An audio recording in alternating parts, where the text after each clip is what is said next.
Benvinguts de nou, anem a seguir treballant amb el desabatiment. En aquest cas d'aquí anem a començar a treballar amb un volum que diria que encara no he treballat mai en el canal, que són els antiprismes. De fet, el que coneixem habitualment com a prisma són aquests volums, com podria ser un cub, per exemple, que té dues bases paral·leles i les arestes laterals que són perpendiculars a les bases, de manera que el que fem és una translació d'una base a l'altra, i en una direcció que és perpendicular a la base. En aquest cas seria un prisma i en aquest cas aquí també seria un prisma de base hexagonal. Doncs anem a parlar del concepte d'antiprisma. Un antiprisma vindria a ser el mateix que el prisma. La diferència que hi té és que la base, en vez de ser una translació en una direcció i prou, el que fem és, normalment un antiprisma, crec que regular diria, és agafar una de les bases i girar-la l'angle entremig del que seria la relació entre els dos vèrtexs. En aquest cas d'aquí, per exemple, si agaféssim el centre del quadrat i giréssim aquest vèrtex per arribar a aquest, hem de girar 90 graus, no? Doncs seria girar la base 45 graus, que seria aquest que tenim aquí. Fixeu-vos que això és un quadrat, i la base, els vèrtexs de la base estan, fixeu-vos on estan aquí al mig. Per tant, hem girat les bases i clar, com que girem les bases, els vèrtexs ja no estan, és a dir, aquesta aresta no està sobre aquesta, sinó que el que se'n generen són tot de triangles, és a dir, a cada base té un triangle que correspon a un dels costats de la base i l'altre vèrtex del triangle és un vèrtex de l'altra base. I així successivament. Què vol dir? Que si té quatre costats la base, doncs té quatre triangles en aquesta banda i té quatre triangles en aquesta banda d'aquí. I una aresta correspon a un costat, a una base, i un vèrtex correspon a l'altra base. En aquest cas d'aquí seria un antiprisma de base quadrada. Aquesta figura, que segurament ho coneixeu, és un octaedre. Un octaedre, en el fons, aquesta base triangular és paral·lela a l'oposada i també està girada. En aquest cas d'aquí, si no m'equivoco, està girada, serien 120 graus cada angle, serien girats 60 graus, tenim aquest altre triangle d'aquí baix, i les cares laterals són triangles equilàters. En aquest cas d'aquí seria un antiprisma de base pentagonal, i fixeu-vos que és exactament el mateix, però que és un pentàgon, i en aquest cas d'aquí, que és molt més gran, que està una mica deformat, seria un antiprisma de base hexagonal. Doncs anem a veure com representar-ho. En aquest cas d'aquí anem a representar un antiprisma que equivaldria a aquest d'aquí, en el qual ens diuen que aquesta aresta AB és al costat de la base superior d'un antiprisma que té totes les cares regulars. Què vol dir? Això és un quadrat, evidentment és regular, un quadrat, i aquests triangles d'aquí han de ser triangles equilàters. Per tant, en el fons el que hem de fer també és treballar el desabatiment. D'acord? Anem a veure com fer-ho. El primer que farem serà dibuixar el quadrat.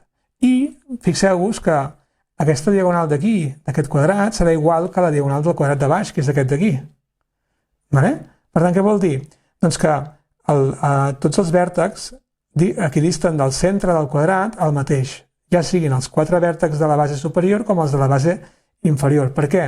Perquè les dues bases estan rotades però el centre no varia. Per tant, què vol dir? Doncs que l'hora de la veritat és que no hem de fer un quadrat, sinó que hauríem de buscar 8 vèrtexs. Els 4, cada 2 seria el quadrat d'una base i els altres 4 seria de l'altra base. Doncs anem a dibuixar aquí aquests quadrats. Llavors, el que jo em faré aquí serà dibuixar-me el quadrat de la base i traçant les diagonals trobaré el centre i trobaré els altres. Per tant, em traço aquí les diagonals, em traço també aquest costat d'aquí, em traço aquest eix,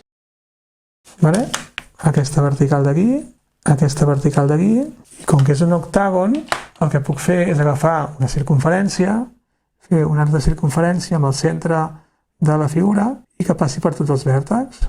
Comprovo abans de fer-la que em passa per tots els vèrtexs i si no, ajusto una mica fins que em passi per tots. Faig aquí una circunferència. M'han dit que aquesta aresta AB són els vèrtexs del que seria la base superior. Per tant, en el fons, el que podria fer ja és dibuixar la planta d'aquest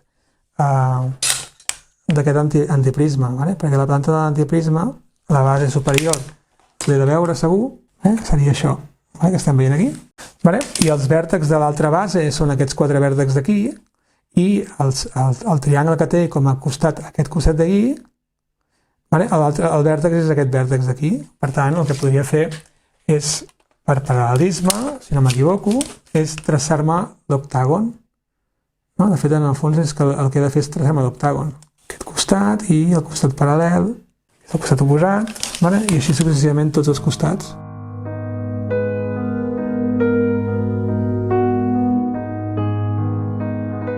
I em falta dibuixar l'altre quadrat, perquè tinc 2 bases quadrades. Per tant, l'altre quadrat és el que em queda aquí sota. Fixeu-vos que aquí veig aquesta... aniria així. Aquesta aresta la veig, però el quadrat de sota, que aniria d'aquí fins aquí, aquesta aresta no es veu. Per tant, he de dibuixar el quadrat que correspondria a aquests altres 2 costats d'aquí, els altres vèrtexs que són els vèrtexs de l'octàgon, i aquí tinc arestes ocultes, que són el quadrat de la base inferior. La base inferior no s'ha de veure. I aquest altre costat d'aquí.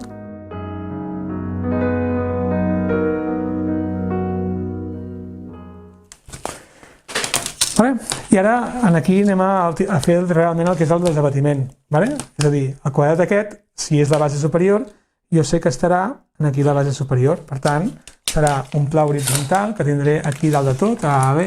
Per tant, serà un pla que vindrà aquí i sé que aquest pla quadrat està aquí. Però ara em falta saber on està el pla quadrat que tinc aquí baix. A quina posició està? No ho sé. Llavors, per fer-ho, jo sí que sé que aquest triangle d'aquí és un triangle equilàter. Per exemple, dic aquest, per què? Perquè aquest segment d'aquí és de punta.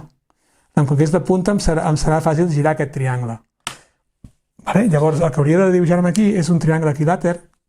Un triangle equilàter aquí d'AB. Per tant, em dibuixo aquí 2 arcs de circunferència. Em dibuixo un triangle equilàter. El dibuixo aquí de color blau perquè es vegi.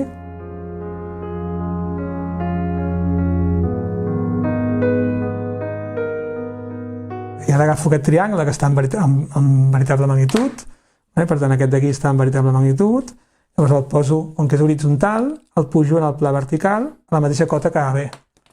Per tant, aquest triangle d'aquí, en el pla vertical, seria aquest triangle que estic marcant ara.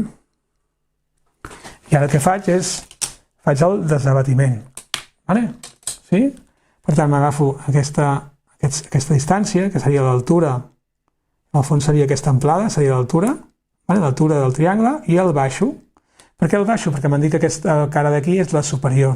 Per tant, el baixo. I fins on l'he de baixar, aquest vèrtex? Doncs fins que aquest vèrtex em coincideixi amb aquest vèrtex d'aquí. Per tant, he d'agafar aquest vèrtex i pujar-lo en el pla vertical. Agafar aquest vèrtex i pujar-lo cap al pla vertical. I em correspon en aquest punt d'aquí. Per tant, quan em correspon a aquest punt d'aquí, vol dir que aquest punt d'aquí és la cota de la base, de l'altra base. Això vol dir que aquest punt d'aquí és l'altra base. I per tant, el que puc fer és pujar-me tots els punts de l'altra base, que són aquest punt d'aquí i aquest punt d'aquí. Això vol dir que puc unir aquests punts i marcar aquest punt com a base, la base inferior del quadrilàter. I ara es tracta d'anar unint tots els vèrtexs, que n'hi ha un aquí, tots els vèrtexs amb una aresta, les arestes de dalt, en aquest cas d'aquí, aquest triangle que tinc aquí, seria un triangle que vindria aquí, que aniria des d'aquesta aresta fins aquí, i des d'aquesta aresta fins a aquest vèrtex AB. Què més tinc? El triangle que té com a base el quadrilàter de baix, que és aquest d'aquí, i em falta aquesta aresta d'aquí, que és aquesta que va d'aquí a aquí. Per tant, seria una aresta que ve d'aquí a aquí. I ara em faltaria el mateix, perquè la figura és simètrica, d'aquí a aquí. I de fet, com que la figura és simètrica, si no m'equivoco, aquestes arestes que vindrien aquí són aquesta mateixa d'aquí, per tant, ja teníem la figura. En el fons seria aquesta figura, que si és així, quan la miro aquí, és aquesta que es veu així. Doncs ja tindríem aquest antiprisme construït. Doncs ara què passa si aquest antiprisme, en vez de construir-lo d'aquesta manera, el que ens diuen és que és un antiprisme que està girat, per exemple, respecte a un dels plans de projecció. Imagineu-vos que em donen una aresta i em diuen que està inclinat, doncs, 30 graus o 15 graus respecte al pla horitzontal o al pla vertical. Ens fem un pròxim exercici?